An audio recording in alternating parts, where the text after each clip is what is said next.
Harold Sasko, kilala bilang sa palayaw na Hal.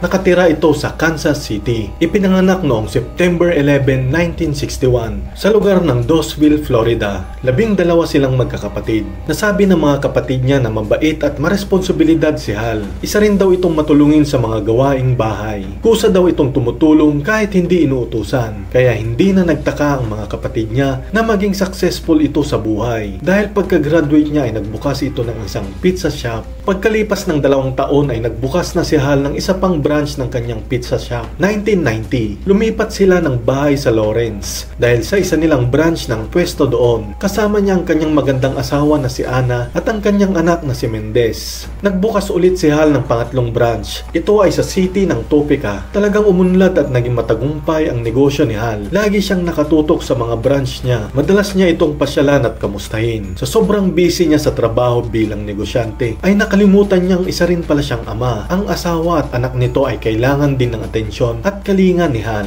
Dahil dito ay naging malungkot ang relasyon ng dalawa. Hindi na nakayanan o natiis ni Ana ang ganong sitwasyon, kaya nagpasya silang maghiwalay at mag-divorce. Si Hal ay isang aktibo sa kanilang simbahan, pati rin sa kanilang lugar ay malaki ang respeto nila sa kanya. Kaya nagulat ang lahat kasi noong January 17, 2014, ang tinatawag nilang mabait at maalahanin na manager ay biglang naglaho. Ang pagkakawala ni Hal sa umaga ng araw ng Biyernes, oras ng pagpasok ng mga empleyado. Kadalasan ay darating sila sa pizza shop na bukas na at maayos na ang lahat. Pero pagdating nila ay sarado pa ang lahat. Kahit ang mga tao sa kanilang lugar ay ilang araw nang hindi nakikita si Hal. Bilang pag-alala ng mga tauhan niya, tumawag sila sa mga pulis para ma-welfare check sa bahay ni Hal. Ang mga pulis ay nagtungo sa 26 West Street kung saan ang bahay nila Hal. Kumatok ang pulis sa harapang pintuan pero walang nagbukas. Sinubukan ding kumatok sa harapan ng salamin ng bahay pero wala pa ring nag-response. Sinubukang sumilip ng pulis sa isang pintanang salamin at doon ay tumambad ang duguang katawan ni Hal na wala ng buhay. Agad tumawag ng ambulansya ang pulis at nagtawag rin ito ng pulis para maging backup niya. Natukoy ng mga pulis na ito nga ay si Hal. Naliligo siya sa kanyang sariling dugo. Ayon pa sa kanila, ang kondisyon ng katawan ni Hal ay patay na ito ng ilang araw. Nasabi rin nila na hindi aksidente ang pagkakamatay nito kundi pinatay si Hal. Ang mga kamay ni Hal ay nakatali sa likod gamit ang zip ties. Pati rin ang kanyang mga paa ay nakatali. Pero ang mas matindi dito ay ang kanyang lalamunan ay nahiwa ng malalim. Umabot hanggang sa buto nito at talagang napakabrutal. Walang chance ang isang tao na mamuhay sa ganong pangyayari. Nakita nila sa gilid ng kwarto na maraming bote ng alak na walang laman. Pati ang cellphone at laptop na hindi naman pagmamay-ari ni Hal. Ang kanyang sasakyan ay nawawala rin sa parkingan nito. May nakita rin silang nakasulat sa pader na ang nakalagay ay freedom gamit ang dugo ni Hal. Nag-imbestiga ang mga pulis at nagtanong-tanong sa mga kapitbahay bilang parte ng kanilang ginagawang investigasyon. Nalaman nila na hindi pala nag-iisa sa bahay si Hal kundi may kasama itong dalaga. Sinabi nilang ang kasamang dalaga ay ang kanyang stepdaughter. Ito ay ang 18 years old na si Sarah Gonzalez McLean. Kasama na ito ni Hal sa bahay ng 2 taon. Hindi matukoy o mahanap si Sarah kung nasaan na ba ito, kaya naging top priority nila na hanapin ang dalaga. Nasabi rin ng mga pulis na pwede rin siyang nakidnap, pinatay, witness sa krimen o kaya pwede rin na siya mismo ang suspect. Pagkalipas ng ilang araw ay nag-request ang mga tao sa Douglas County Forensic Investigators para matukoy ang dalaga. Nagbigay sila ng $1,000 kung sino man ang makakapagturo sa dalaga. Tignan muna natin ang background ni Sarah. Si Sarah ay pinanganak noong July 9, 1994 sa lugar ng Topeka, Kansas. 5 silang magkakapatid. Nasabing si Sarah ay mahiyaing bata at mabait. Ang kanyang mga magulang ay mababait na tao sa kanilang lugar. Noong padalaga na si Sarah, ang kanyang mga magulang ay naghiwalay. Ang pangyayaring yon ay nakaapekto kay Sarah. Madalas siyang lumabas at makibarkada pero sinamantala ito ng mga taong nakapaligid sa kanya. Nirape nila si Sarah. Dito ay nag-iba ang mga kilos at pag-uugali ni Sarah. Madalas na siyang lumabas ng gabi at napapasama sa mga maling tao. Dito na rin siya natutong uminom at gumamit ng pinagbabawal na gamot. Halos ayaw na nitong umuwi ng kanilang bahay. Sa edad na 14 ay gusto na nitong mamuhay ng mag-isa. Yung tipong walang makakasita sa pinaggagawa niya. Naghanap siya ng trabaho at nakuha siya bilang empleyado sa pizza shop ni Hal. Nakilala ni Sarah si Harold na ang taon noon ay 50. Halos 4 na beses ang edad ni Hal kay Sarah. Nung una ay normal lang ang turing ng manager kay Sarah. Pero habang tumatagal ay iba na ang nangyayari. Marami na ang nagtataka at nagdududa sa dalawa. Nasabi rin ni Hal sa mga staff niya na ang pwedeng kuning empleyado ay mga bata, sexy at magaganda lamang. Nagtaka ang mga staff nito ba't ganun ang nasabi ng manager. Naging pasaway sa trabaho si Sarah dahil palagi itong lasing o may tama pa pagpapasok sa trabaho. Ilang beses na rin sanang matanggal ito sa trabaho pero ang laging sinasabi ni Hal ay kailangan ni Sarah ang pera para sa kanyang pamilya. Sa taon na 15, si Sarah ay nakaranas ulit ng pangit ng pangyayari. Isang gabi inatake siya ng lalaki. Dito ay binugbog at pinaso ang kanyang katawan ng sigarilyo. Dahil sa pangyayaring yun ay nagkaproblema si Sarah ng mental health. Tumigil na rin ito sa pagtatrabaho, nawalan ng kaibigan at sa pagsapit niya ng 16 ay nagtangka itong magpakamatay. Buti at nakita ito ng kanyang pamilya at nakatawag agad ng ambulansya. Pagkalipas ng 5 buwan ng pagre-recover nito ay may magandang nangyari sa kanya. Marami ang sumuporta kay Sarah, na kaibigan, kamag-anak at isang araw ay nakatanggap siya ng mensahe. Ito ay mula sa kanyang dating manager. Nag-offer si Hal na pwede siyang maging guardian niya o maging personal life coach. Nag-offer si Hal kay Sarah kung gusto niyang kumain sa labas at mag-open ng kanyang mga saloobin. Pumayag naman si Sarah at dito ay nakwento niya lahat-lahat, pati ang mga lalaking nang abuso sa kanya. Nalaman lahat yun ni Hal at bigla siyang nag-offer kay Sarah na doon na lang tumira ito sa kanyang bahay. At sa edad na 17 ay pumayag naman si Sarah. Noong una nilang pagsasama sa bahay ay mukha namang ayos ang lahat. Nakahanap si Sarah ng bagong trabaho. Pati ang aso ni Sarah ay si Hal mismo ang nag-aalaga nito. Sinabi rin niya na gusto niyang magbalik sa pag-aaral. Ang ina ni Sarah ay hindi naman pabor sa sitwasyon ng dalawa. Kaya pag nag-uusap ang mag-ina ay madalas silang nag-aaway. Pinipilit ni Michelle, ina ni Sarah, na imposibleng walang gusto o kapalit ang ginagawa ni Hal sa kanya. Pero itinanggi naman ni Sarah ito at malinis ang intensyon ng kanyang former manager. Sinabi ni Hal kay Sarah na tawagin mo na lang akong dad. Sinabi rin ni Hal sa mga kapitbahay na stepdaughter niya ang dalaga. Nalaman ito ng mga kaibigan ni Sarah at tinanong nila kung may relasyon ba sila.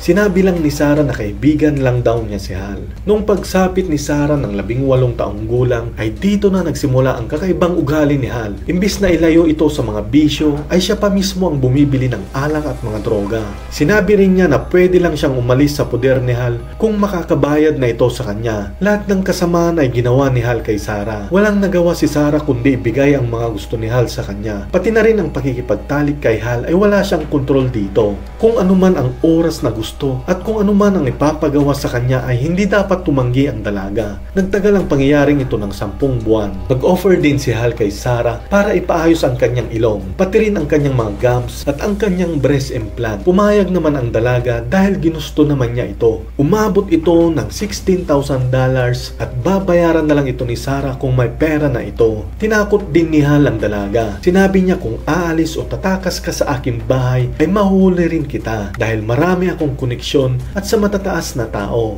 Nang dahil sa pangyayaring yon at sa ginagawa sa kanya ni Hal, ang kanyang mental health ay lalong lumala. Madalas siyang bigyan ni Hal ng antidepressant para gumanda ang kondisyon ng dalaga at paulit-ulit na idadagdag ulit ito sa kanyang babayarin. Dito na talagang sumagad ng galit at wala na sa matinong pag-iisip si Sarah. Nagpunta si Sarah sa pet store para bumili ng isang rabbit. Sa gabing iyon ay may isang bisita si Hal na isang manager sa kanyang pizza shop. Kakain ng dinner at mag-iinom ang dalawa. Nagulat ang manager dahil pagkabukas niya ng refrigerator ay nakita niya ang isang patay na rabbit. Inamin naman ni Sarah na siyang may gawa nito. Sinabi rin niya na hindi lang daw yun ang unang pagpatay niya sa isang hayop. Nagulat at nagtaka na lang ang manager. Hinayaan na lang niya at umuwi na ito pero naglalaro pa rin sa isip kung bakit ganun si Sarah. Binaliwala na lang ito ng manager. Kahit nasabi na ito kay Sal ay hinayaan lang ito. Habang patuloy ang paghahanap sa dalaga ay tama ang suspetsa ng mga pulis. Nag-impake ng mga gamit ang dalaga. Kinuha ang aso at ang sasakyan ni Hal tsaka umalis. Nagpunta si Sarah sa Florida dahil mahilig ito sa magagandang tanawin. Natakot ang mga pulis dahil pwede rin gawin ni Sarah ito sa ibang tao o ibang lalaki. January 25, 2014. Ang paghanap kay Sarah ay umabot ng 11 araw. Nakita siya at inaresto agad sa Everglades National Park. Napansin kasi nila na andon ang sasakyan ni Hal. Nakita nilang tulog ang dalaga at may hawak-hawak itong baril. Nakita rin nila ang perang $2,400, isang palakol at mga kutsilyong matatalim na may nakadikit pang dugo ni Hal. Nandito na tayo sa pangyayari sa korte. Bago nila iniharap si Sarah ay kinausap muna nila ito ng 3 oras. Inamin ni Sarah ang pagpatay kay Hal ayon sa kanyang salaysay. Sa petsa ng January 14, 2014, pagka-uwi ni Harold sa bahay niya galing sa kanyang trabaho ay humingi siya ng maraming beer kay Sarah. Pinainom ni Sarah ang lalaki. Biglang nakatulog si Harold. Maraming nilagay ng sleeping pill sa kanyang iniinom na beer. Nung patulog na si Hal at nanghihina ay itinalin ang kanyang mga kamay at paa. Kinuha ang matalim na kutsilyo. Pagkalipas ng ilang minuto ay hiniwan na niya ang leeg at lalamunan ni Harold. Naligo si Sarah habang nakikinig sa kanyang paboritong tugtog. Inalis niya ang mga dugong kumapit sa katawan niya. Pagkatapos maligo ay tumawag sa kanyang katrabaho. Nagpaalam na hindi siya makakapasok ng ilang araw dahil ang kanyang paalam ay may namatay siyang kamag-anak. Nung natapos na, umalis na siya kasama ang kanyang aso, mga gamit. Sinadya niyang iwanan ng cellphone at laptop sa bahay para hindi siya ma-detect kung nasan ito. Dinagdag pa niya, trinato ni Hal si Sarah na parang hayop. Wala siyang kalayaan at wala rin itong karapatang magdesisyon sa kanyang sarili. Hindi lang pisikal na pang-aabuso ang sinapit niya, pati na rin ang kanyang mental health ay lumala dahil kay Sal. Imbis na ilayo ito sa mga bawal na gamot ay si Hal pa mismo ang nag-uudyok na gumamit ang dalaga. Kaya napuno lang daw siya sa galit at mula noon ay gustong-gusto niyang makaganti kay Harold. Wala siyang pakialam kung anuman ang magiging hatol o kaparusahan sa kanya dahil ang gusto lamang niya ay makaganti sa Harold na yon. Yan ang kanyang sinabi. Nagkaroon ng psychological examination si Sarah. Dito ay napag-alamang nag-e-enjoy siya o nagugustuhan niya ang pagpatay. Nauna ang mga hayop, sumunod si Hal.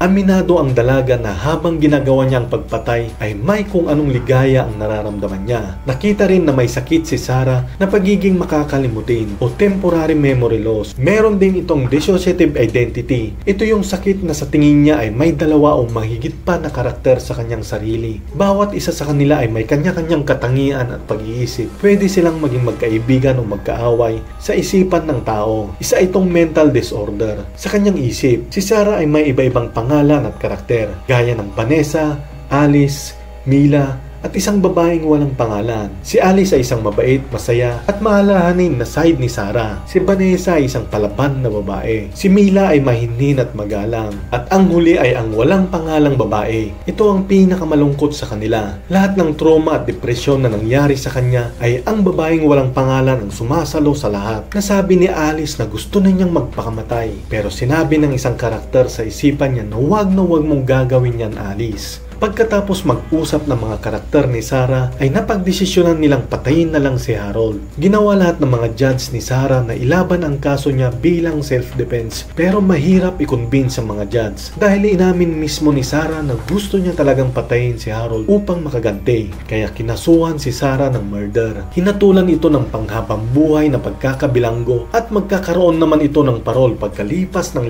50 taon. Mapila ang kampo ni Sarah. Pinilit nilang ipaliwanag na naging biktima rin si Sarah sa kamay ni Harold, gaya ng pang-aabuso at marami pang iba. Nagkaroon ulit ng investigasyon at nakita nila ang computer ni Harold na may illegal pornography pala itong ginagawa. May kaso na rin pala ito sa isang babae na sinabing ganun din ang kanyang ginawa. Kaya ang kaso ni Sarah na 50 years ay ginawang 25 years na lang. Sa ngayon ay nakakulong pa rin si Sarah. May pagkakataon pa itong makalaya at ayusin ang kanyang buhay.